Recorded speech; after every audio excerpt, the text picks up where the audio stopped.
सीमा को सता रहा पाकिस्तान जाने का डर।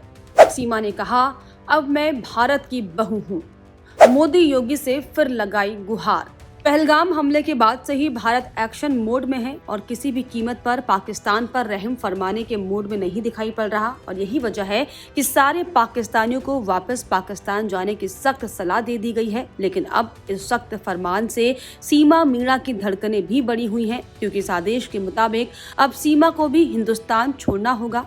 यही वजह है कि भारत में अवैध रूप से एंट्री कर अपने प्रेमी के पास आकर रहने वाली सीमा हैदर ने सरकार से अपील की है कि उन्हें भारत में ही रहने दिया जाए।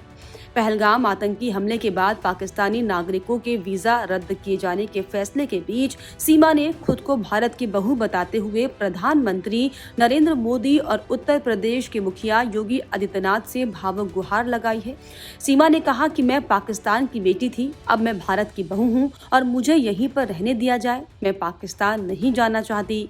मैं मोदी जी और योगी से यह अपील करती हूँ, निवेदन करती हूँ कि मुझे भारत में ही रहने दें। सीमा ने यह भी दावा किया कि उन्होंने अपने प्रेमी सचिन मीणा से शादी करने के बाद हिंदू धर्म अपना लिया है। वहीं सीमा के वकील का भी हालांकि यही कहना है कि आतंकी हमले के बाद से ही सीमा बहुत दुखी हैं। वो पाकिस्तान से नेपाल पहुंची थी और नेपाल से भारत आकर उसने सचिन मीणा के साथ शादी की, सनातन धर्म अपनाया। अब सीमा और सचिन एक बेटी भारती मीणा के माँ बाप भी हैं। सीमा ने हिंदू धर्म को अपना लिया है। ऐसे में वकील AP सिंह ने भी राष्ट्रपति से अपील की है कि वो सीमा को भारतीय नागरिकता दे ताकि वो पूरे सम्मान के साथ भारत में रह सके।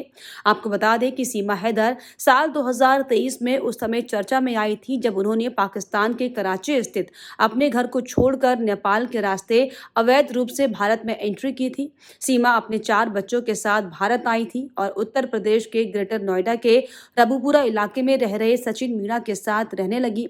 दोनों की मुलाकात साल 2019 में ऑनलाइन गेमिंग के जरिए हुई थी, जिसके बाद सीमा अवैध तरीके से भारत पहुंची और अब पहलगाम हमले के बाद से ही एक बार फिर से सीमा के पाकिस्तान वापस जाने के कयास लग रहे हैं। ऐसे में क्या आपकी राय है, हमें कमेंट बॉक्स में जरूर लिखिएगा।